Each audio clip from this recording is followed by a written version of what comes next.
Again, welcome. This is 2 Samuel chapter 13 and 14, chapters 13 and 14. This is our 7th session. So after this one, we have, I think, 4 more. So we're moving right along here. We're more than halfway through our study of 2 Samuel. So if you've been tracking with us, or if you are jumping back in either way, we've been walking through the book of 2 Samuel. David has become king. He's been well established. God has given him victories over his enemies. And David's done a fairly good job so far. Except last week we talked about a major moral failing he had, where things went from bad to worse for David and for those around him. It's kind of spiraled out of control. All sin separates us from God, but not all sin has the same effect on on those around us. And so David didn't go lead his army like he was supposed to. David lusted after a woman who was married. He had and took her anyways. He had ended up having her husband killed to cover up her pregnancy, and resulting in not only his death, but the death of many in the army, and a major defeat for Joab, his general, and all of those things. And so God uses Nathan the prophet to confront David, to restore him, to bring him back. David confesses his guilt, prays for restoration and deliverance, and God is faithful and does. But at the same time, Nathan reminds David that there will be consequences for his sin. He is forgiven. God does not hold the guilt against him, but there will be consequences that happen as a result of this sin. Beyond what the immediate consequences of that child that Bathsheba bore dying, there are continued consequences that will happen in David's family. And we shouldn't be surprised that those we start to read about those this week. So let's go ahead and open with a word of prayer. Heavenly Father, thank you so much for just being our God, for being faithful, for loving us. Throughout history, you have been faithful to your people, reminding them of your love, your mercy, and your grace, of restoring them and bringing them to you. So we ask that you would continue to lead and guide us today to be faithful as you are and restore us when we fall. We ask this in the name of Jesus. Amen. Amen. So with people around you, if you're in the room, so make sure you kind of include those that are in the room here. And I'll break into a couple groups online. With people that are around you, talk about this one. What are some famous feuds that you know about? Maybe it's in history, maybe it's current feuds that you know that are going on. Why do they tend to last so long? And why do they cause major problems? So you guys can talk about that, and I'll break up into groups and you can do that online. I'm glad we can have discussions and talk and do that in some good ways. So we tend to have feuds that go on, and they can go on personal levels, they can go on family levels, they can go on in regional levels, and even national or international levels, these feuds. Our history is full of them, as well as maybe even present day too. So we have, so we're going to jump into 2 Samuel chapter 13. We have this kind of turmoil in David's personal life, the couple chapters before, where he sins by taking Bathsheba, another man's wife, and having her husband killed. And now we move on and hear some more about David's family. So I'm just going to read the first 2 verses of 13 to set the stage for us. Now Absalom, David's son, had a beautiful sister whose name was Tamar. And after a time, Amnon, David's son, loved her. And Amnon was so tormented that he made himself ill because of his sister Tamar, for she was a virgin, and it seemed impossible to Amnon to do anything to her. All right, so that sets the stage of the trouble brewing in David's house. And so when we look about this and think about this, David's son, his oldest or firstborn son, at least in the list that's given to us earlier in 2 Samuel, his first son that's born to him is Amnon. So Amnon is the apparent heir. He's the eldest.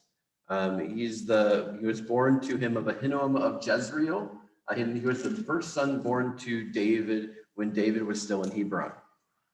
In the list of David's sons that were born to him there in Hebron, the third son born to David is this man named Absalom.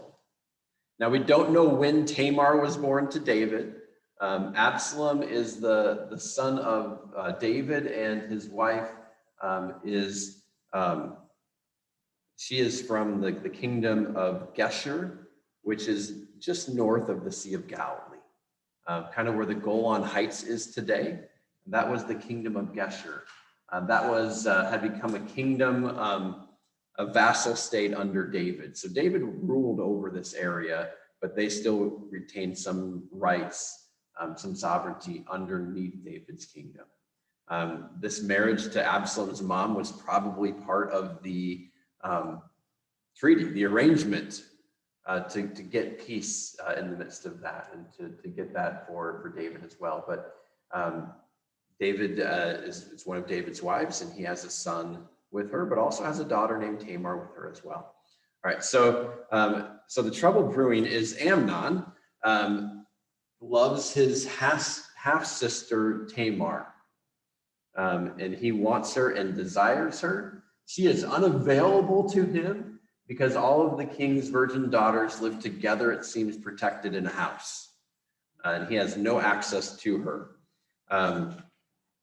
At the same time, if we look in a couple places in the book of Moses, the law of Moses, the Torah, in Deuteronomy 27:22, as well as Leviticus 18, 9 and 11, this was not prohibited, or sorry, this was not allowed.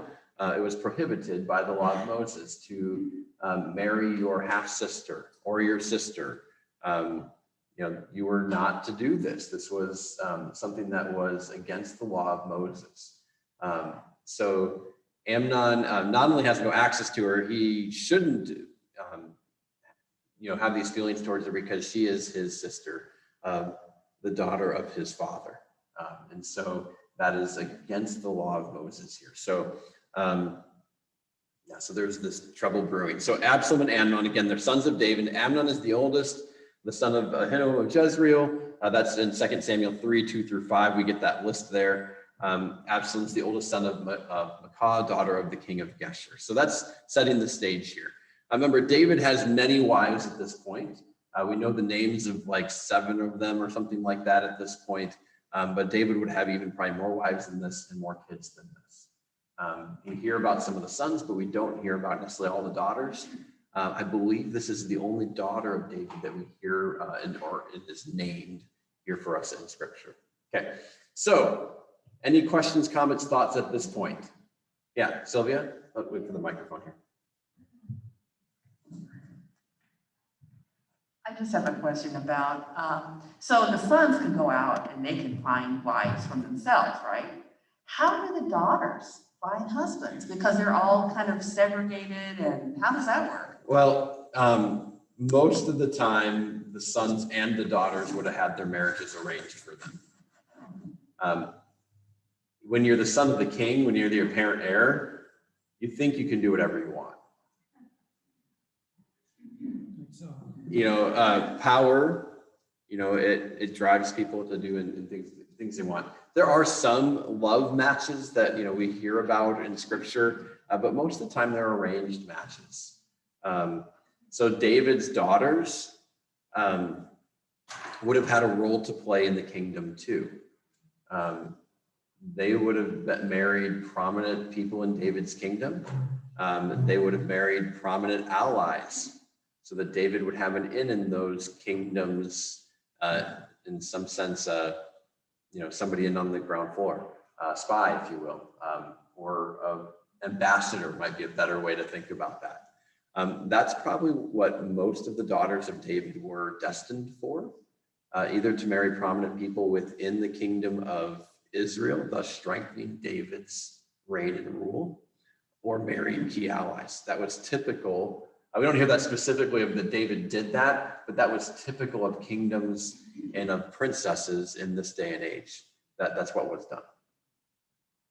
Yeah. All right. All right, so how about somebody online for us get us started reading chapter 13, verses 3 through 6. I can do that. You got that? Yeah. But Amnon had a friend whose name was Jonadab, the son of Shemiah, David's brother.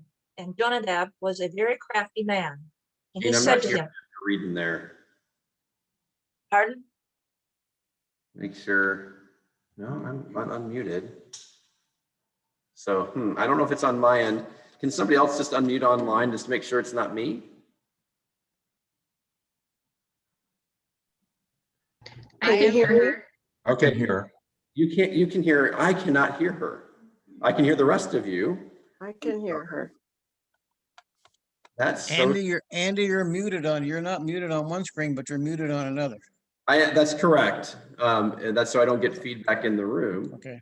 And I can hear all of you, but I could not hear Jean. But you all could hear Jean. Yes. That is really strange. Listen, for your servant heareth. Huh. Can you hear now?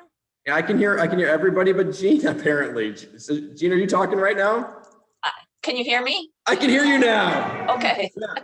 So why don't you start over 3 through 6? Okay. But Amnon had a friend whose name was Jonadab, the son of Shemiah, David's brother. And Jonadab was a very crafty man.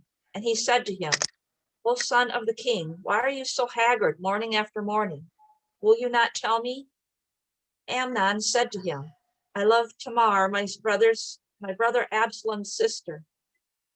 Jonadab said to him, lie down on your bed and pretend to be ill.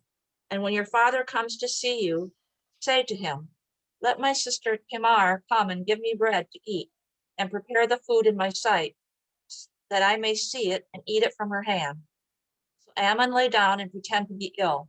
And when the king came to see him, Ammon said to the king, please let my sister Tamar come and make a couple of cakes in my sight, that I may eat from her hand. All right, thank you so much. I don't know what happened there, but I'm glad that worked out. All right, so Amnon is, he's the heir apparent. He's the firstborn. He's probably the golden child here in all of this too. And he's walking around, he's moping, he's despondent, he's not getting his way. And his cousin, Jonadab, right? You got the relationship there. Jonadab is the son of David's brother. So that makes Absalom and Jonadab cousins, right? So cousin Jonadab comes and says, Amnon, why are you upset? Amnon tells him, and Jonadab says, yeah, don't be upset. Just here's how you can get what you want, right? And so, pretend to, he's the heir apparent. Jonadab thinks he should take whatever he wants. So pretend to be sick, have David, when David comes to ask you what's going on, because he will, because he's, you're the golden boy, say, I want my sister Tamar to nurse me back to health, right? David won't refuse you, and then you can take what you want.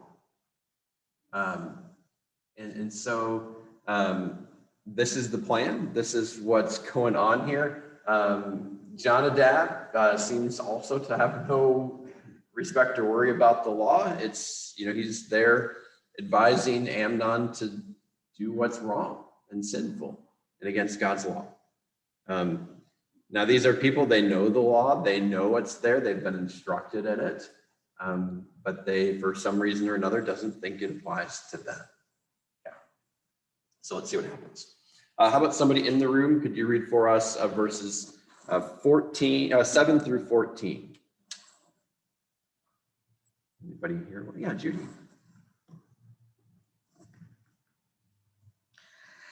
Then David sent home to Tamar, saying, go to your brother Amnon's house and prepare food for him. So Tamar went to her brother Amnon's house where he was lying down. And she took dough and kneaded it and made cakes in his sight and baked the cakes. And she took the pan and emptied it out before him, but he refused to eat. And Amnon said, "Send out everyone from me." So everyone went out from him. Then Amnon said to Tamar, "Take the food into the chamber that I may eat from your hand." And Tamar took the cakes she had made and brought them into the chamber to Amnon, her brother. But when she brought them near him to eat, he took hold of her and said, "Come lie with me, my sister." She answered him, "No, my brother, do not violate me, for such a thing is not done in Israel. Do not do this outrageous thing. As for me, where could I carry my shame? And as for you, you would be as one of the outrageous fools in Israel. Now therefore, please speak to the king, for he will not withhold me from you." But he would not listen to her, and being stronger than she, he violated her and lay with her. All right. So we've got the situation here. So Amnon proceeds. He does exactly what his cousin Jonadab tells him he should do. He has David's complicit, with it, not knowingly, but is complicit with this. He sends Tamar to Amnon. Tamar makes food for him, but when she prepares it for him, he refuses to eat. And so he sends everyone out of the house so that there's no witnesses, no one to hear or see what's going to happen next. All right. And then he asks Tamar to come in and feed him, bring it to him. And as she gets close, he grabs her and tells her to sleep with him. All right. That's how Amnon proceeds. Now, Tamar's response. Tamar, appeals to the law, appeals to custom, appeals to morals. She said, "This thing is not done." In referencing, in her mind and what's known is these laws from Leviticus and Deuteronomy that says you're not to sleep with your sister. This is not done. Don't do this wicked thing. Tamar then tries to appeal to his compassion. Where would I go? You realize what would happen to me if you did this. I would no longer be a virgin daughter of the king. I can't live in the house with my sisters. I have no future. I have no prospects. It would be almost impossible for dad to marry me off to some person of prominence or importance. I can't do my part for the kingdom. And if it's found out, people are going to assume basically that I was complicit with this. And that could carry a death sentence for me. Don't do this thing to me. She appeals to the law. She appeals to his sense of right and wrong, his compassion. She then appeals to, well, at least let's make this thing legal, right? She's looking for protections for herself. Ask the king, he'll give you to me in marriage. Now, whether that was true or not, whether she believed that or not, we don't know. Whether or not David would have actually done this or not. She's grasping at anything she can to try to save herself from her brother Amnon, to try to protect herself. Again, we don't know whether David would have violated this law. Tamar's buying for time to protect herself, both from the immediate threat of rape, but also the threat, like I said, of losing her virginity and the ability to marry. And Amnon refuses to listen, and he rapes her. He sleeps with her. She is not a willing participant, and he sleeps with her anyways.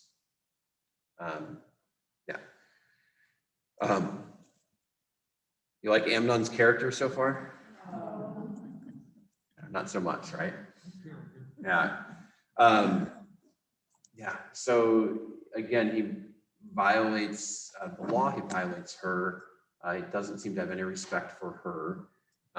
So let's find out more as this goes on. How about somebody online this time? Can you read the next part, 15 through 19? Go ahead, Shirley. Then Amnon hated her with intense hatred. In fact, he hated her more than he had loved her. Amnon said to her, "Get up and get out." "No," she said to him, "sending me away would be a greater wrong than what you have already done to me." But he refused to listen to her. He called his personal servant and said, "Get this woman out of here and bolt the door after her." So his servant put her out and bolted the door after her. She was wearing a richly ornamented robe, for this was the kind of garment the virgin daughters of the king wore. Tamar put ashes on her head and tore the ornamented robe she was wearing. She put her hand on her head and went away, weeping aloud as she went.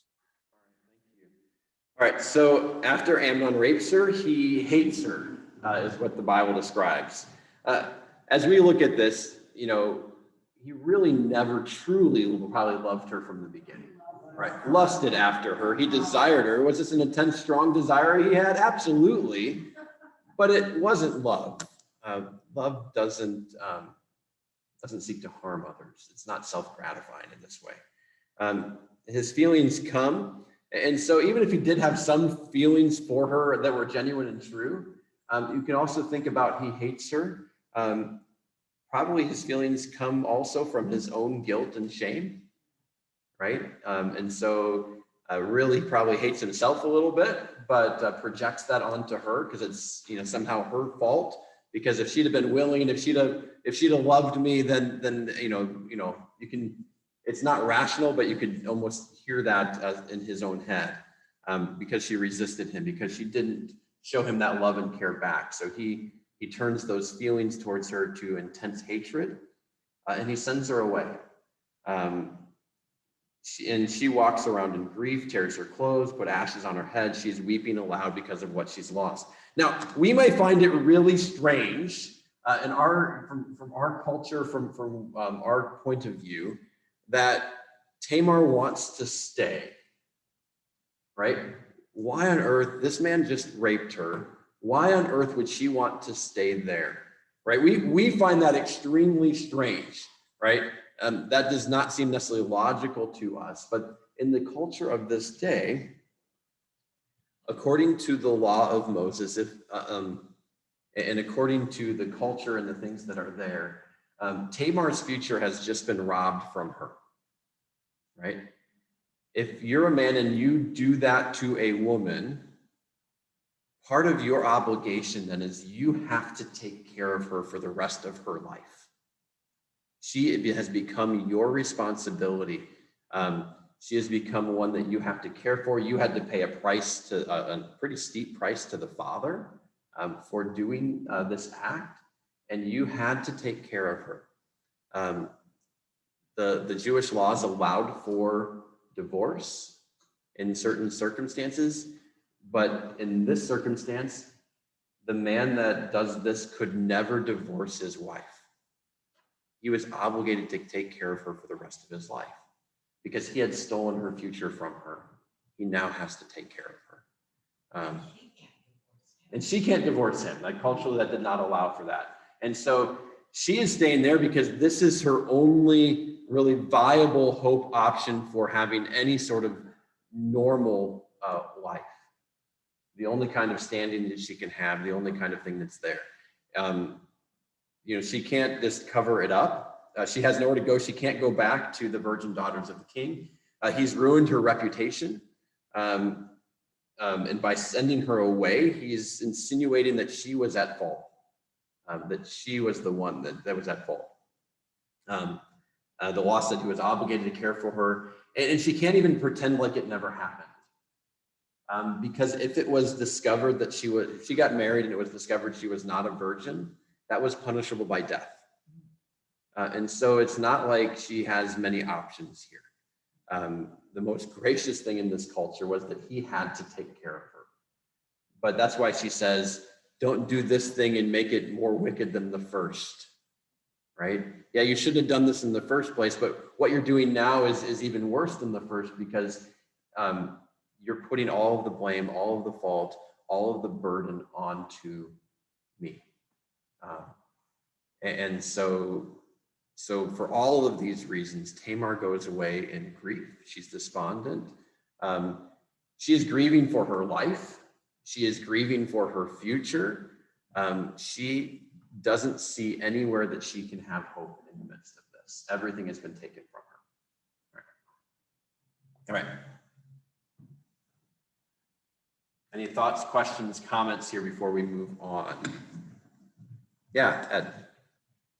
I wonder if that kind of culture is what gave, more meaning to when the woman caught adultery and Jesus says that who's ever without sin cast the first stone. Yeah, so I think, the culture is morphed and changed over that, but I think, Ed, that this law of Moses here and these things are in the background as we think about that.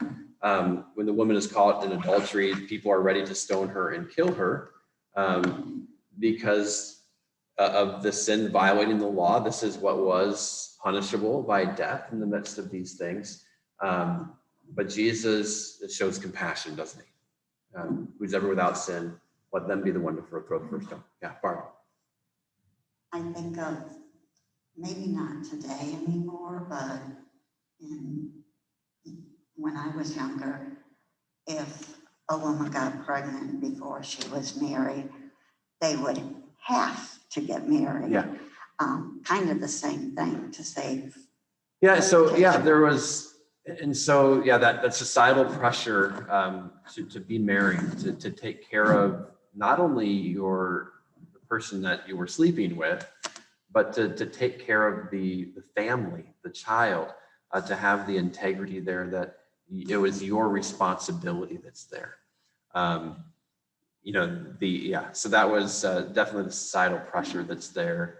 And my understanding is that now maybe there's not the pressure to marry now, but if you do have a child, that the mom has to put a father's name on the birth certificate, even if there's not a husband or someone in the picture.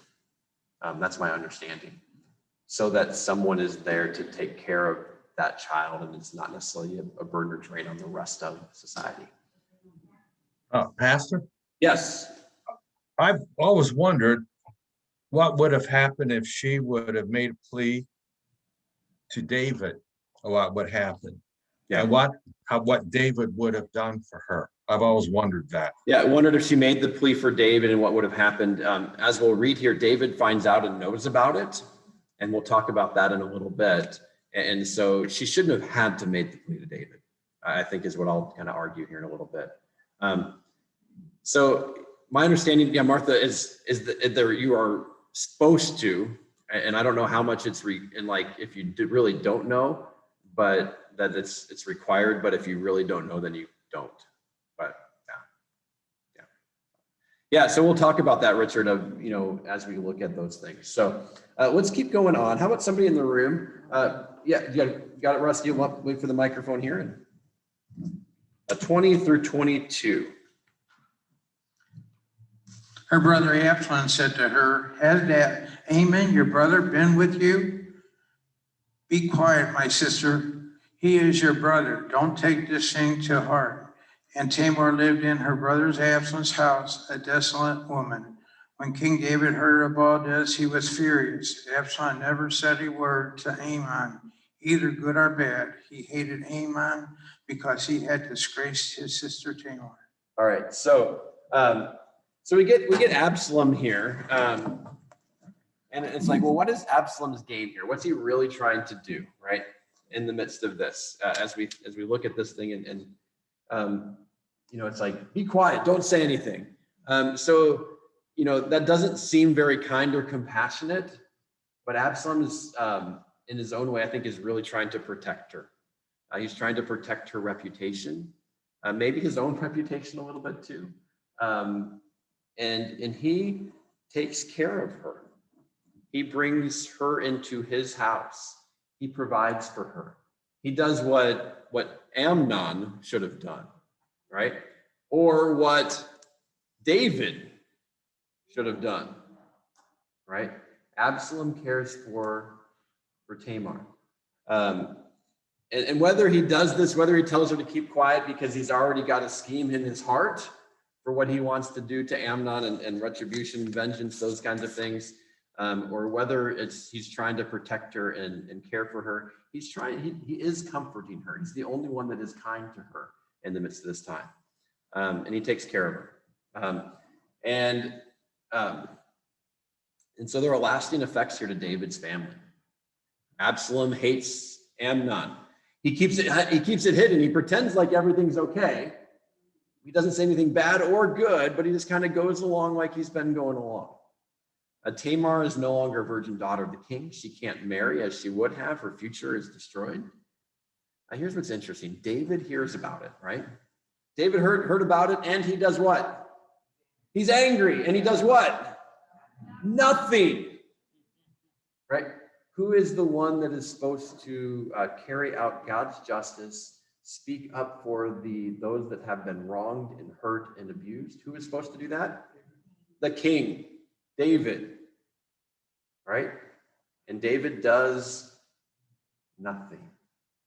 He becomes angry, but doesn't do a thing about it. And you might say, well, why not? Well, whether it's because, Amnon's the golden child, whether it's because, I've messed up in this area too. And God gave me grace in the midst of that. Maybe he's trying to extend grace to Amnon. Or maybe he doesn't want to go against his firstborn. There is no justice. And so Tamar is still left desolate. Absalom is still left feeling like there is not justice done, and that he feels like he needs to take justice into his own hands. David abdicates his authority, not only as a father, but as a king.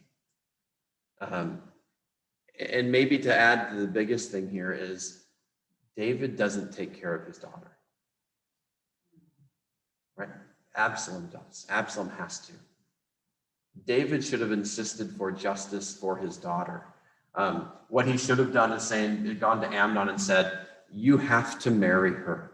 You now have to take care of her for the rest of your life.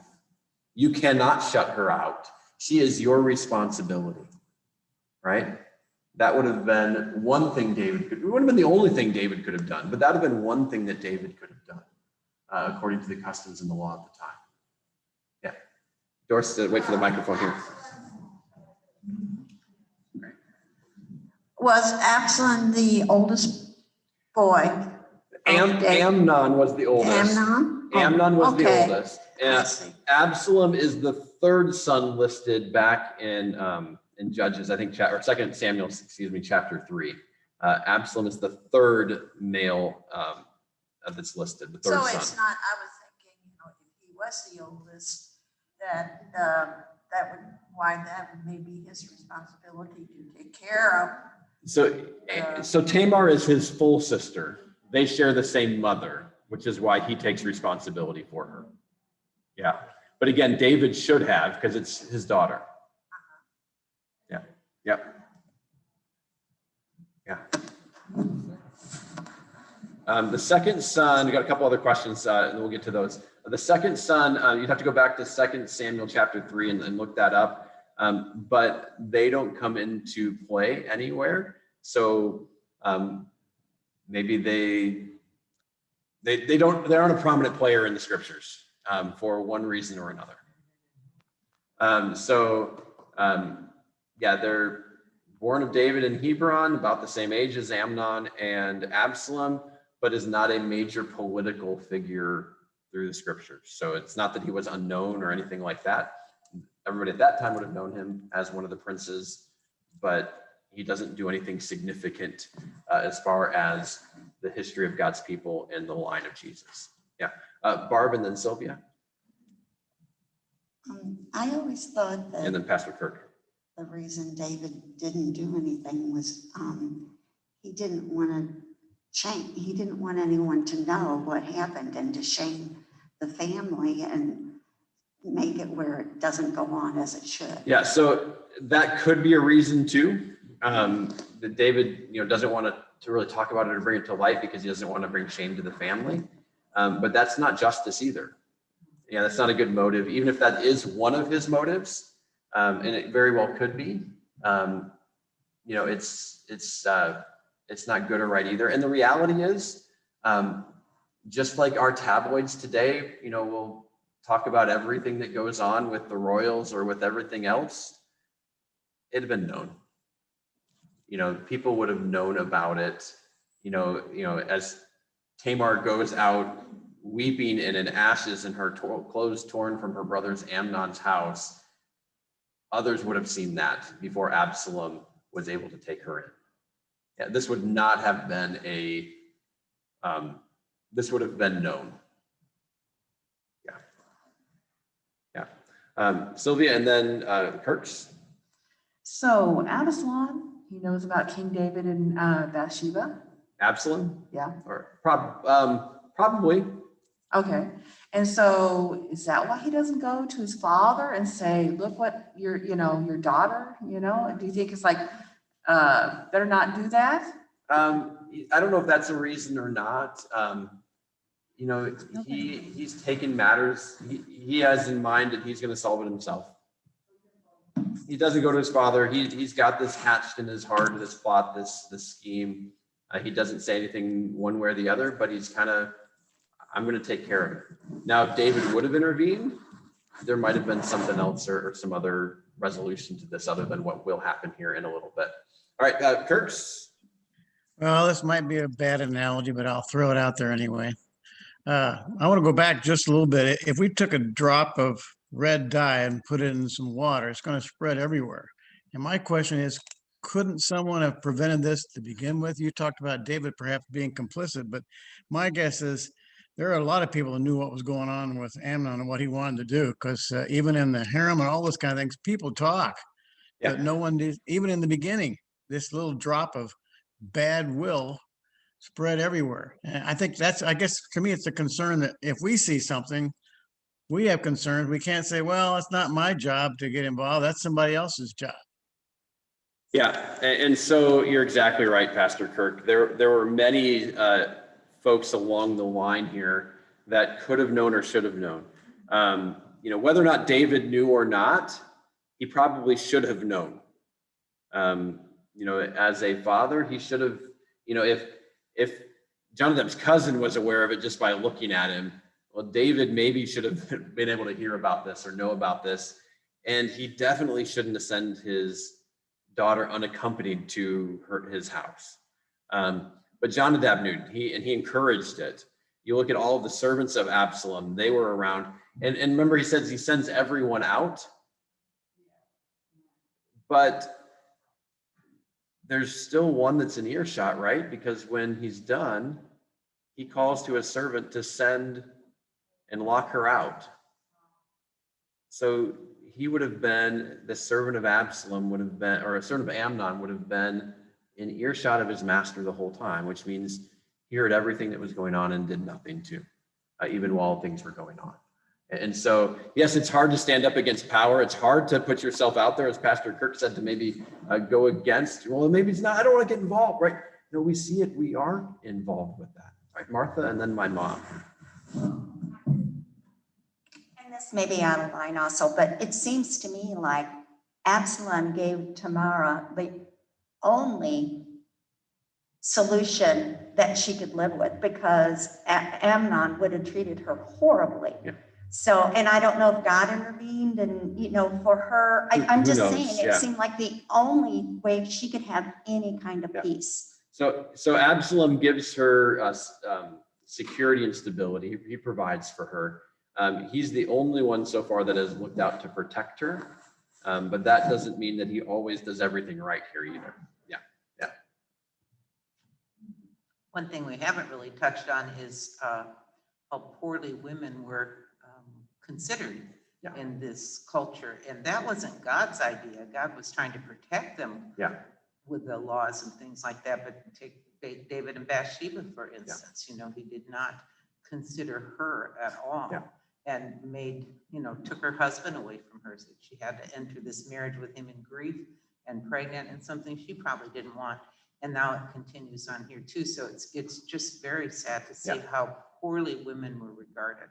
Yeah, and as you said, the laws of God there were probably much more revolutionary than anything else in the culture of the day, to protect the rights of women and to provide security for them through not just this instance, but levirate marriage and some of those kinsman redeemer stuff we talked about. If you were with us during the Ruth study, some of those other things, all of that was to protect women.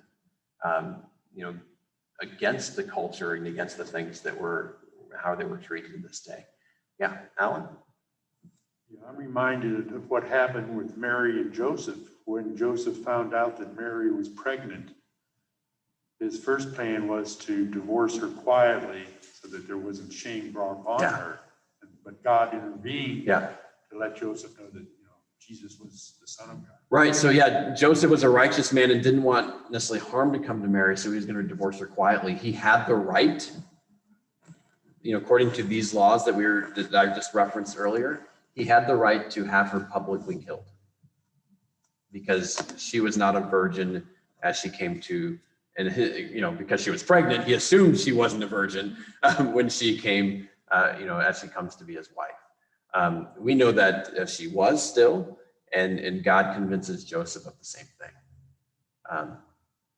Great analogy, great tie in there, Alan, as well. All right, let's keep going. All right. So before that, what happens when we ignore problems? Let's just flip ahead to Ephesians 4:25. We're actually going to go through 27 there. And I'll go ahead and read that for us. Ephesians 4:25 through 27. Therefore, having put away falsehood, let each one of you speak the truth with his neighbor, for we are members of one another. Be angry and do not sin. Do not let the sun go down on your anger, and give no opportunity to the devil. All right, so I think this has some ties to this section on maybe a number of levels, right? We are to speak the truth, as Pastor Kirk pointed out. Whenever we see something, we say something. We speak the truth. We do that in love. But when we see injustice, what should be our reaction? Anger. When we see injustice, if it's done to us, if it's done to others, if it's done in the world around us, we should be angry. Paul says, be angry. But he also says, and do not sin. So many times we allow that anger to lead us to sin, right? Was Absalom angry? Yeah, because the injustice done to his sister. Should he have been angry? Absolutely. But he let that anger lead him to sin. Not when he protected his sister, but as he seeks to get vengeance now on Amnon, right? He should have sought justice, but he's not vengeance. Was David angry? Yes. Did he sin? Yes, because he didn't seek or dispense or give justice. So by Absalom's wrong action, and by David's inaction, both of them sinned, right? And don't let things, and I love that, don't let the sun go down in your anger. Don't give the devil a foothold. So oftentimes, we get angry, but I don't know if there's anything I can do about it. If I just say something, it's going to make it worse. So what do? We sweep it under the rug and we don't talk about it. Well, eventually you sweep enough stuff under the rug, you're going to trip over it, right? It doesn't go away when you sweep it under the rug. It just festers and gets worse. And that's where God, through his word, reminds us. Be angry when we see injustice, but lead that to seek justice in the right ways. Don't sin, don't harbor, and don't seek vengeance. Seek justice in the midst of these things. We see how inaction can be wrong, and we see how the wrong action is wrong here too. All right. Let's keep going on. 13:23 through 29. I'll go ahead and read that for us. After 2 full years, Absalom had sheep shears at Bel-Hazor, which is near Ephraim. And Absalom invited all the king's sons. And Absalom came to the king and said, "Behold, your servant has sheep shearers. Please let the king and his servants go with your servant." But the king said to Absalom, "No, my son, let us not all go, lest we be burdensome to you." He pressed him, but he would not go, but gave him his blessing. Then Absalom said, "If not, please let my brother Amnon go with us." And the king said to him, "Why should he go with you?" But Absalom pressed him until he let Amnon and all the king's sons go with him. Then Absalom commanded his servants, "Mark when Amnon's heart is merry with wine. And when I say to you, strike Amnon, then kill him, do not fear. Have I not commanded you? Be courageous and valiant. So the servants of Absalom did to Amnon as Absalom had commanded. And all the king's sons arose, and each mounted his mule and fled. So 2 years later, right? Absalom has been plotting. Absalom has been biding his time. Absalom's hatred for his brother has been stirring in his heart. And he has the plot to get Amnon away from the protection of his father, from Amnon's house, and from Jerusalem. Absalom is holding a feast for his sheep shearers. We saw this earlier with Abigail's, and is it Naboth? No, Nabal, right? Nabal's and is David's wife Abigail's husband, right? If you remember, David's men go to him and he was throwing a feast for his people because they had just brought in the harvest, right? This was a typical thing. You bring in the harvest, you celebrate with a feast. You shear your sheep, you bring in the wool, you have a feast for your workers. This was the kind of thing that was done. And so Absalom is saying, hey, I'm throwing a feast for my sheep shearers. I would be so honored if all of my brothers and you, my king, would come and join us in my feast that I'm having. Right? Giving a good invitation to his feast. He's honoring David and his brothers with this invitation. David politely refused. We don't want to be a burden to you. It's not right. This is for your sheep shearers. Thank you so much for inviting me. You have my blessing. Go with the king's blessing. That would be great. Absalom presses you. Well, if not, you can't come, king. Well, send my brother Amnon. He's the oldest. He's the heir apparent. That would be such an honor to me if at least he could come.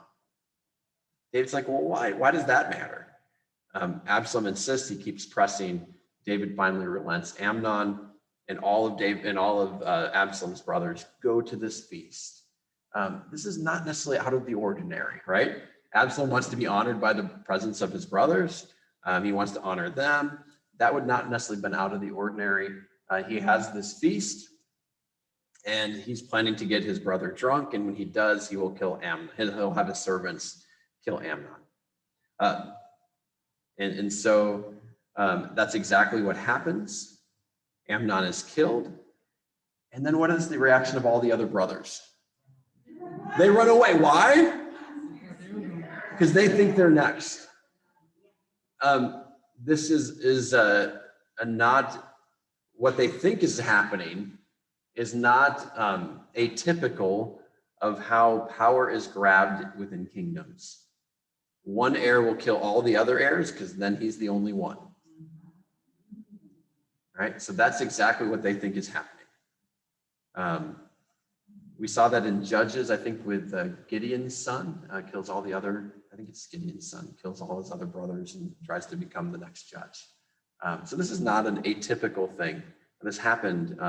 King Herod does this. He has his own sons killed so that they won't try to usurp his throne. So this is not an atypical thing, power play, to take care of, eliminate any of the competition. It's what they think David should do, right? David should kill all of Saul's kids so that there's no more competition left. It's the same strategy. It's the same mindset. Yeah, Mom? Two things. Do you think David is clueless, or do you think he actually thinks Absalom might take it out on him too? And the second one is, I forgot. Yeah, give me a second. So David, again, David sends Tamar to her doom. Now he sends Amnon to his doom. Whether or not he knew, he should have known. And what we're going to hear about why in a second, because others knew that the hatred was there. And so I think, and maybe you've seen this today, I think people, selves included, can be blind to our own kids' faults. We assume the best about our kids, and you've probably seen that in others of like, man, their kid is lying through their teeth. How can they not see that? Right? I think we have the blind spot sometimes to our own kids. I know educators probably you've experienced that maybe more than others, that parents have a blind spot to their kids. So David, should he have known? Yeah. Did he? Maybe on some level, maybe. Yeah, second question or comment, thought? I remember the other one. Why do you suppose Absalom didn't kill Amnon himself? You would think with a 2-year festering hatred that he had for him, that it would not have been satisfying enough to just give it to somebody else. That's a great question. Whether he didn't want to get his hands dirty, whether he maybe covering it up, maybe he thought this had the best plan or possibility Maybe of too success. obvious if he was the one approaching Amnon. He probably didn't get real close to him. Yeah. And so, yeah, maybe Amnon would have been alert. So this is maybe the most sure way that he could make sure it happened in a good way, or a successful way, not a good way, but a successful way for what he wanted. All right. 2 years. 2 years, right? It's been stewing on this. Can somebody read, how about somebody online for us, 30 through 33 of chapter 13?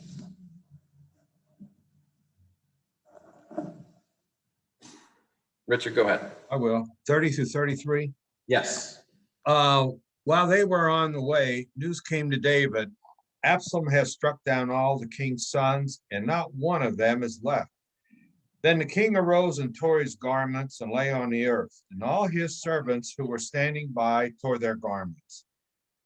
But Jonadab, the son of Shemiah, David's brother, said, let not my lord suppose they have killed all the young men, the king's sons, for Amnon alone is dead. For by the command of Absalom, this has been determined from the day he violated his sister Tamar.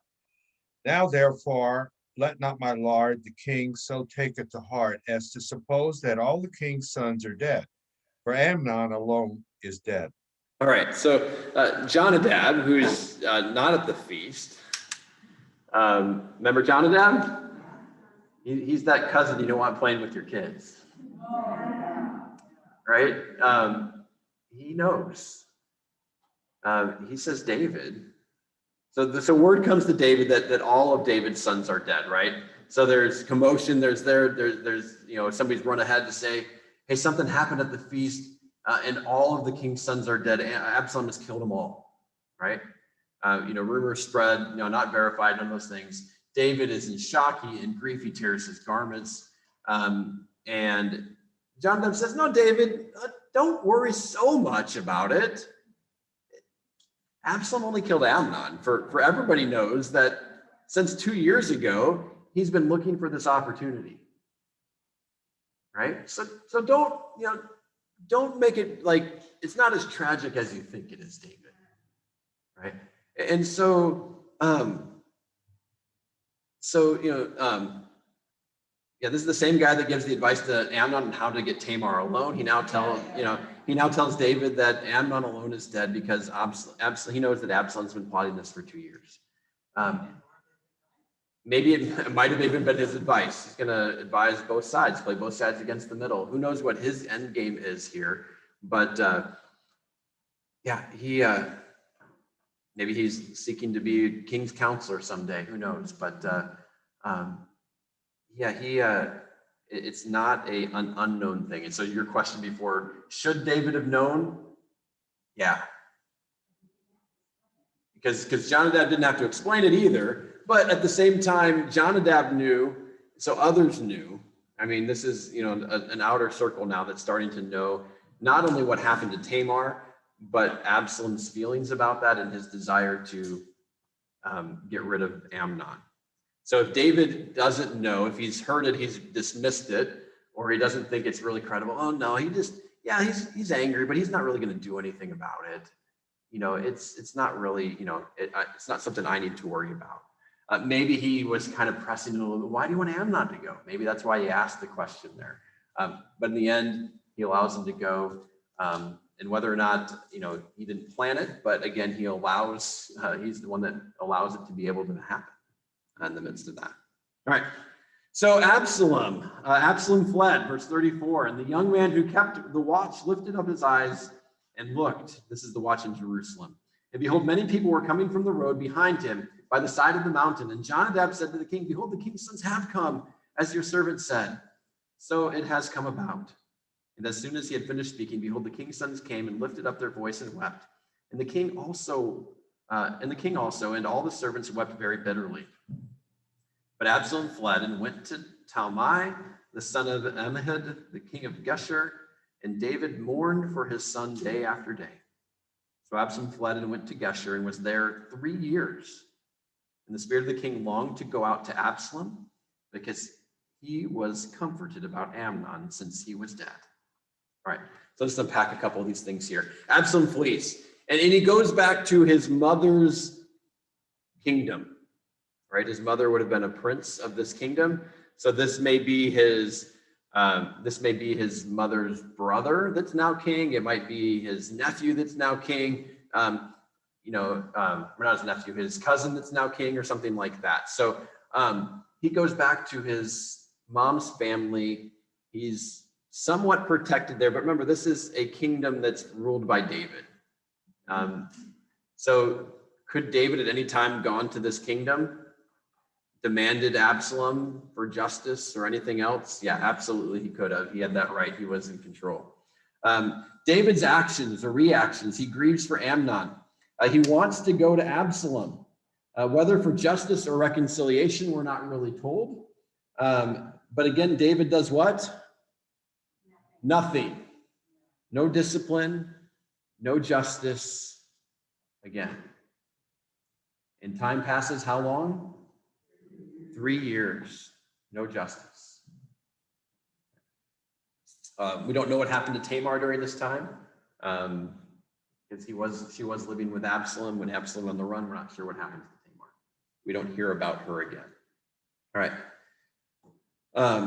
Let's go on to 14:1-3. Can somebody in the room read that for us?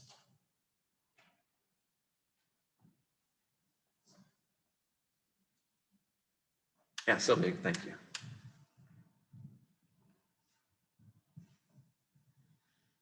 Joab, son of Zerah, knew that the king's heart longed for Absalom.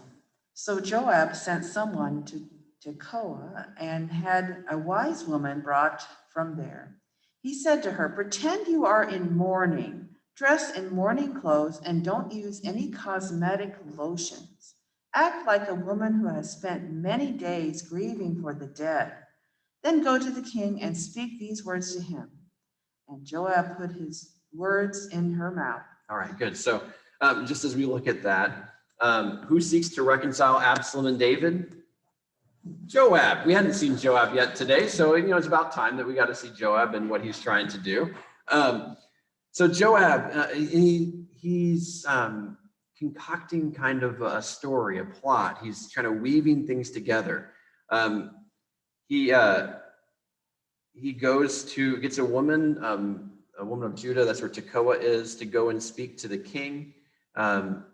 Maybe he knows about the story Nathan told to David when he confronted him about Bathsheba. Maybe he knows this is a good strategy to try to get the king to change his mind. If he can put himself into the story and immerse himself, maybe that's a good way to get the king to change his mind. He probably was there as part of the king.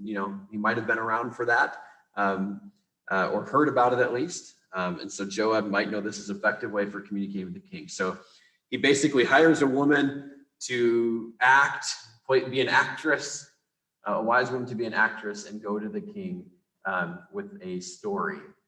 And so let's find out about what that story is. When the woman of Tekoa came to the king, she fell on her face to the ground and paid homage and said, "Save me, O king." And the king said to her, "What is your trouble?" She answered, "Alas, I'm a widow and my husband is dead. And your servant had 2 sons and they quarreled with one another in the field. There was no one to separate them. And one struck the other and killed him. And now the whole clan has risen against your servant. And they say, 'Give up the man who struck his brother, that we may put him to death for the life of his brother whom he killed.' And so they would destroy the heir also. Thus they would quench my coal that is left and leave to my husband neither name nor remnant on the face of the earth." So she goes to the king. These are the words that Joab has put in her mouth. Joab concocts this story. A woman whose husband is dead. So she is a widow. All right. So she won't be having any more sons from her husband. Her husband's line is only in her 2 sons. All right. They have a fight. One kills the other. Sound familiar? Right. What's interesting here is, just as a side note, whether this is intentional or not, and maybe, when we think about that, she said there was no one to separate them. Who should have separated her sons? The father who was dead, right? So is this an intentional dig at David? Maybe, maybe not, because who should have separated his sons who were quarreling? David should have, right? Whether or not that was intentional or not on Joab's part, there's some reality there. The rest of the family. So one son kills the other. In this day and age, you didn't have the police that would come and arrest them and put them in prison and have them stand trial. What you had is the family would appoint an Avenger of Blood. Right? And this Avenger of Blood would go and seek justice by killing the man who had killed their family member. And so the family is saying, give us your son. He deserves to die for what he has done. And the elders of the town would be involved in all of these kinds of things as well. So it wasn't just like vigilante justice, but it wasn't too far from that. And she says, and she's saying, kind of her plea is, if this happens, yes, my son is guilty, but if this happens, I will have no one to take care of me, and there will be no one to carry on the name and in the inheritance of my husband. He would be wiped out from Israel. And so she's asking for mercy for her son, not for her son's sake, but for her sake and for her husband's sake, for his line. All right. So that's the problem that she presents to the king. So let's see David's response. How about somebody online reading for us verses 8 through 11?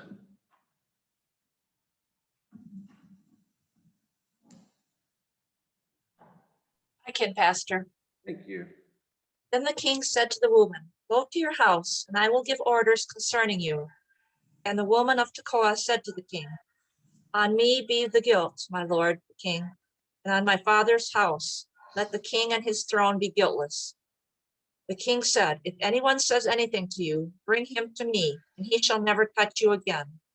Then she said, please let the king invoke the Lord your God, that the Avenger of Blood kill no more, and my son be not destroyed. He said, as the Lord lives, not one hair of your son shall fall to the ground. Great, thank you. Okay, so these are the kind of cases that David as the king would hear all the time. People asking for justice, people asking for leniency, people asking for the king to make these kinds of judgments. And so David's response is he pardons the man for the sake of the woman and her husband's inheritance. So he says the Avenger of Blood shall not harm her son. The Avenger of Blood's talked about more if you want to look at that more in Numbers 35 verses 9 and following. And she asked David to overrule the law or a special circumstance. You might think, well, how could David do that? Well, there's actually precedence for David doing this. In Numbers chapter 27, when it came to inheritance laws, the inheritance, the land, always passed from father to sons. In Numbers chapter 27, there's this man named Zelophehad who has 5 daughters. He has no sons. And they come to Moses and they said, when we enter the land, our father will not have a share in the inheritance. Moses, this isn't right. Something should be done about this. And so Moses makes an exception and he says, you're right. Your father should have a share in the land and the inheritance that God has given them. And these 5 daughters of Zelophehad inherit their father's land. They get the land of the promise to them, which wasn't done, which was against what the law was set up to do. But Moses makes that exception for this case of inheritance and for this namesake. And so the plea is actually very similar, isn't it? Don't let my husband's name be wiped out. And David, basically for the same reasons, makes this verdict in favor of her son of pardoning him. Doesn't say he's not guilty, but says that he won't be killed so that the husband's name can continue. His lands, his titles, holding. So there is this precedent for this, especially in inheritance cases, where the king or the leader, the judge, can rule differently, and has. David swears that her son will not be harmed. Question? Yeah, Barb. I'm assuming that her husband had no brothers. Her husband may or may not have had brothers, but it may have been passed, because the Levirate laws, and like with Ruth and some of those kind of things, that doesn't come into play in this situation, because as of now, she still has an heir. In the made-up story, and she may or may not have been past the age of childbearing. Well, she personally may have been past. I mean, she's a wise woman, which might imply some age to her. So, yeah. All right. So, good way to think and connect some of those pieces together there. So, David responds. Would somebody in the room read for us verses 18 through 20? Sorry, 12 through 17. I jumped ahead a little bit. 12 through 17. Thank you. Then the woman said, "Please let your servant speak a word to my lord the king." He said, "Speak." And the woman said, "Why then have you planned such a thing against the people of God? For in giving this decision, the king convicts himself, inasmuch as the king does not bring his banished one home again. We must all die. We are like water spilled on the ground, which cannot be gathered up again. But God will not take away life, and he devises means so that the banished one will not remain an outcast. Now I have come to say this to my lord the king, because the people have made me afraid. And your servant thought, I will speak to the king. It may be that the king will perform the request of his servant. For the king will hear and deliver his servant from the hand of the man who would destroy me and my son together from the heritage of God. And your servant thought, the word of my lord the king will set me at rest. For my lord the king is like the angel of God to discern good and evil. The Lord your God, be with you." All right, so the woman responds, and here's kind of Joab's point here, right? He's trying to say, hey, Dave, he knew David would act mercifully towards this woman. He knew he would restore her son and restore her inheritance. And then she says, David, you've given me justice, you've given me mercy, but you refuse to give it to your son. You're perverting justice now for all Israel, but not extending the same mercy to your son. Is not our God a God of compassion? Does he not seek to save life? How come you won't restore him to his life here in the land that as your son? And then she compliments the king a little bit more too, right? And kind of butters him up. So, so Absalom, she compares to her son who is basically under a death sentence. She compares Absalom, the same, who is banished with no hope of inheritance. Her son is under a death sentence with no hope of inheritance. Said, David, you restored my son. Why won't you restore your son? Right. You kind of see the parallels there. So David, you did this for me. How about you do this for yourself? Putting himself into the story, just like Nathan did when he came and talked to him about Bathsheba. All right. David says, the king answered the woman, verse 18, do not hide from me anything I ask you. And the woman said, let my lord the king speak. The king said, is the hand of Joab with you in all this? The woman answered and said, as surely as you live, my lord the king, one cannot turn to the right hand or to the left from anything that my lord the king has said. It was your servant Joab who commanded me. It was he who put all these words in my mouth of your servant in order to change the course of things for your servant Joab. Course of things, your servant Joab did this. But my Lord has wisdom, like the wisdom of an angel of God, to know all things that are on the earth. All right, so David responds. So before he makes any kind of ruling, he responds and said, Joab put you up to this, didn't he? And so that makes us wonder, was Joab already advocating for Absalom? Had they had a conversation about this before, which David wouldn't listen?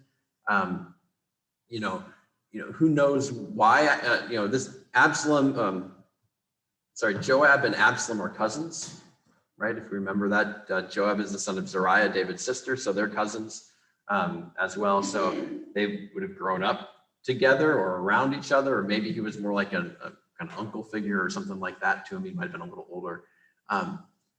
But they're, Joab, for whatever reason, advocates for Absalom. And the woman basically says, yep, it was Joab, but David, you're blessed. You have the wisdom of the angels. So, all right. Can somebody read 21 through 24?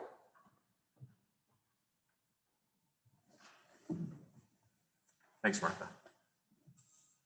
The king of Joab, very well, I will go do it. Go bring the young man Absalom. Joab fell with his face to the ground to pay him honor, and he blessed the king. Joab said, today your servant knows that he has found favor in your eyes, my lord, the king, because the king has granted his servant's request. Then Joab went to Gashur and brought Absalom back to Jerusalem. But the king said, he must go to his own house. He must not see my face. So Absalom went to his own house and did not see the face of the king. All right, thank you. So the result is David allows Joab to bring Absalom home. But Absalom, while he's been restored to Jerusalem, he's still banished from the king. David's refused to see him, right? He hasn't seen him in 3 years, right? And he refuses, he will not allow Absalom to enter into his presence. So whether this is, David's sense of justice or who knows, but there's still this discord and this disharmony. All right. And now, so now in all Israel, there was no one as so much as to be praised for his handsome appearance as Absalom. From the sole of his foot to the crown of his head, there was no blemish in him. And when he cut the hair of his head, for at the end of every year he used to cut it, when it was heavy on him, he cut it. He weighed the hair of his head, 200 shekels by the king's weight. It's like 5 pounds or something like that. I did the math on Tuesday and I was struggling with it, but I think that's what it was. There were born to Absalom 3 sons and 1 daughter whose name was Tamar. So he named his daughter after his sister. She was a beautiful woman. So Absalom lived 2 full years in Jerusalem without coming into the king's presence. So how long has it been since he's seen the king? 5 years. Then Absalom sent for Joab to send him to the king, but Joab would not come to him. And he sent a second time, but Joab would not come. Then he said to his servants, see, Joab's field is next to mine. And he has barley there. Go and set fire to it. So Absalom's servants set the field on fire. Then Joab arose and went to Absalom at this house and said to him, why have your servants set my field on fire? Absalom answered Joab, behold, I sent word to you, come here that I may send you to the king to ask, why have I come from Geshur? It would be better for me to be there still. Now therefore let me go into the presence of the king, and if there is guilt in me, let him put me to death. Then Joab went to the king and told him, and he summoned Absalom. So he came to the king and bowed himself on the face to the ground before the king, and the king kissed Absalom. All right, so Absalom is described as handsome. He has long hair. There's no blemish on him. He is, extremely handsome there as well. He has his 3 sons and 1 daughter who he named after his sister, who is very beautiful. And then Absalom, what does he do? He wants to see David. He wants to either plead his cause. He wants to say, well, if David, if you're going to punish me, then punish me. If not, then restore me, right? Let me come in to see you again. It's been 3 years. So it's been 5 years since David's seen Absalom. Absalom says it'd be better if I was back with my mom's family in Geshur than being stuck here without being able to see the king. And so he sends for Joab 2 different times. Joab, who got him this far, suddenly turns kind of cold on him and refuses to go see him. We don't know why. And maybe he knows what he wants and he knows that doesn't want to put himself out there again for Absalom. And so Absalom, in a passive aggressive nature, well, if he's not going to come talk to me, I'll make him talk to me. Sets his field on fire. Joab comes, Absalom says, hey, go talk to the king for me. Joab does and convinces David to see Absalom. All right. Yeah. And then they finally reunite. Do they talk about the past wrongs? Kind of hash it out, make sure everything's okay? No.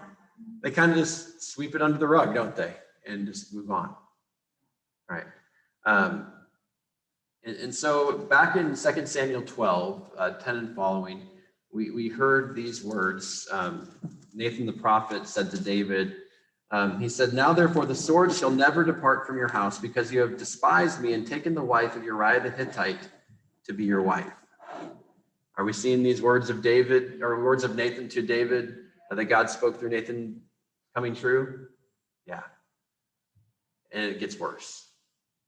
But it gets worse. But this is the start of this. And so, yeah, the consequences that there, kind of like Jim was talking about, Pastor Kirk was saying, one drop can, spread throughout the whole thing. David's sin, it spread throughout his whole family. The inaction, the not speaking up, the not doing the things in the right way, it spreads and it festers, and it, like a disease, it poisons. So we see this coming true. Absalom has had Amnon killed. Tamar has defiled his sister. Everyone knows about it. So David did these things in secret, but these will happen in your house very publicly, and it will happen even more so. All right. So as we look at this section, we began talking about feuds, right? This morning I had to talk about maybe famous feuds or things that were there. It's so easy for us to hang on to things, and for feuds to just keep going and keep going. And that's why reconciliation is important, right? Reconciliation is maybe a little different than conflict resolution, right? What's the goal in conflict resolution? End the fighting, right? The resolution of the conflict, to end the fighting. That's the goal of conflict resolution. What's the goal of reconciliation? Bring peace and restore the relationship, right? Are those two different goals? Yeah. And so as Christians, we're to seek reconciliation, a restoration of the relationship. What does the world tell us to do? Just resolve the conflict, right? Figure out a way to get along, buck it up, work together, figure it out. Right? And so you have things that just build and build and build. Yeah, and we might figure out a way to coexist for a little bit, but the conflict is still there underlying it. What's caused those things, the hurt, the damage to the relationship, none of that ever gets repaired in this conflict resolution. Reconciliation means we're going to work on the relationship to repair that. Now, I get that sometimes it is not safe or possible to have reconciliation, because that involves both parties working for that. And if only one party is willing to work towards reconciliation, it's almost impossible, if not impossible, to do that. We can reconcile still and not hold this against the other person. We can do all that we can to try to repair that relationship. We can work towards that and be ready for that in our own hearts. But if the other person is not willing to work towards reconciliation, it's almost impossible to have a full restoration and repair of the relationship. But that doesn't mean that we don't try to do that or desire that or seek for that. That's what reconciliation is. And so it's important because it repairs the relationship. It means that we're not holding on to the resentment in our own hearts. It does require a sense of peace, but also justice, because the right has been wronged as best as it can. And we're working now to repair the relationship. It happens after that justice. It's making up for wrongs. It's part of that seeking forgiveness and reconciliation part. If you've done wrong, you're working to seek and make up for what you've done. Right? That's all part of reconciliation. Yes. Doesn't reconciliation then involve forgiveness? Forgiveness has to be part of reconciliation, Lois, where we're not holding that against them anymore. We're giving up. But it doesn't have to be part of conflict resolution. It does not. You're right. That's another key difference. Yeah. Because I can still have anger for you, not give it up, but still get along, in a conflict resolution standpoint. Yeah. To reach reconciliation, one of the steps along the way is definitely forgiveness. Yeah. Seeking and granting that. Pastor Kirk? Yeah, I was moved back on verse 14 of chapter 14. To me, it's a gospel handle for us. Like water spilled on the ground, which cannot be recovered, we must die. But God does not take away life, and instead he devised ways so a banished person may not remain estranged from it. Isn't that what Christ did? I mean, it's amazing. This wise woman actually takes us to the gospel if we want to go that far. Yeah, and if you credit Joab with all of the words, Joab, who so often is the guy who's doing the dumb thing or the wrong thing, he actually gets it too, which is a kind of a cool thing to think about. Of like, yeah, so often we talked about this last week. We paint everybody with one color brush, and there's so much more depth to their characters and their people and their, just like for all of us, we all struggle with things and have things that difficult for us as we move. But yeah. That's what Christ is, once, the old adage, right? Don't cry over spilled milk, right? We can't pick it up again. We can't put it back in the cup, right? And that's what the woman is saying. Once the water's been spilled, we can't undo the wrong. We can work to make up for it and do those things, but how can we give mercy and forgiveness and grace? And we know that comes, as Pastor Kirk says, it comes ultimately and fully through Jesus. He forgives us, which allows us then to be able to forgive and extend mercy and grace to work towards reconciliation with others. Right. And this leads to the last question. God's reconcile us, not sweep things under the rug. He takes all of those things that we've swept under the rug. He takes all of our sin and sinfulness, put that on Jesus, who was poured out for us so that we could be free, so that we could be reconciled with him. Not just have our conflict with him end, have that relationship with him repaired and made new. Yeah. Any other thoughts, questions, comments?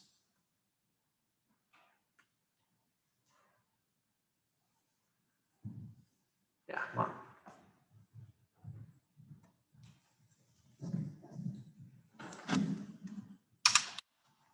It strikes me that sometimes where there is major conflict, brokenness in a relationship, it may not ever be resolved this side of heaven, and there may not even be reconciliation between the two parties. But what Lois said, I think, is so key, that if you are wishful and desirous of that, to be healed, to be able to move forward, the forgiveness on the part of at least the one side has to be there, so that bitterness and anger and hurt and all of that doesn't continue to fester within you. Yeah. So that strikes me as being really key there, that, maybe the other side will never reconcile, but the forgiveness then at least can heal you. Yeah, and that's a great point. Reconciliation to restore the relationship does involve two parties. Forgiveness, for you to forgive someone else, you don't need them to be participatory in the process. It's great if it can happen that way, but you can forgive, you can let go of the resentment, the negativity, the right to get even. You can let go of that and forgive the other person, maybe even before they're ready to hear your words of forgiveness. It might not be the right time or ever the right time for that because of where their hearts are at. But we can work towards reconciliation by being ready to forgive and even forgiving even before that part of it can come with the restoration of the relationship. Yeah, thanks. And that's what God did for us, right? And that's what he's done for the whole world. Has God forgiven the whole world? Yeah, through the act of Jesus. Now, are some people not seeking that, looking for that, receiving of that? Yeah, they've rejected it or they've pushed it away. Does that mean that forgiveness isn't there for them? No, the forgiveness is completely there for them, but they've pushed it away. While we were yet sinners, Christ died for us. Yeah, and so that God has modeled that for us. One of the cool things on forgiveness and reconciliation, maybe just kind of close with this thought, is God does this perfectly, right? He can forgive and be ready to forgive in an instant, in a moment, because he's already worked through it. He's already done that for us. For us, it takes time. When we have been hurt, when we have been wronged, when there's been injustice done to us, it can take time for us to work through that, to be ready to forgive. But the cool thing is, even before we're ready to forgive, one of the cool things that had somebody share with me once is that we can remind and remember and let the other person know that, hey, I'm struggling to forgive you right now, but God already has, and I'm working to get there too. He talked about, this is a professor at the seminary who works in conflict resolution before he came to the seminary. And he was working with a pastor in a congregation that had conflict. And there was someone in the congregation that had drugged the pastor's name through the mud repeatedly for a period of months or maybe even years. And this person finally kind of, the pastor did some things that weren't right either in the midst of this and working towards forgiveness. And the woman came to the point where she said, Pastor, I'm sorry. I did not do what was right. Please forgive me. And the pastor was so angry and so full of resentment that he couldn't speak those words of forgiveness. He wasn't ready to forgive her. And so this guy took him aside and worked with him and said, do you know that God's forgiven her? He's like, yeah, I get that God's forgiven her. I just can't do it yet. I'm still working on it. And he's like, well, tell her that. Make sure that she knows, speaking as her pastor for God, that God has forgiven her, because that is true. And I'm working on it. And that was so powerful in the midst of that congregation he talked about, and in the midst of those people's lives. But that's true for us too, isn't it? Sometimes we're not ready. Sometimes we haven't worked through that hurt and pain, but God already has, and he's already forgiven them. And we want to get into, we reflect the heart of God towards them. So I got a little long there at the end, but I thought that was a good story to kind of end with when we talk about forgiveness and reconciliation, about the wonders that God does through the cross, through Jesus, through his love for us. So let's close with prayer. Heavenly Father, thank you so much for seeking life, for giving life, for being the life giver through Jesus. Lord, we ask that you would continue to forgive us where we sin for Jesus' sake.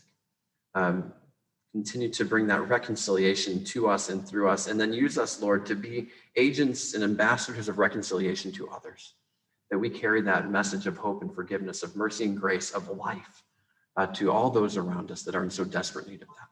We ask that you be with us for Jesus' sake. Amen. All right, everyone, have a good rest of your morning. Great to see you guys. I'll leave this on so you guys can chat if you want to online, but I'll mute that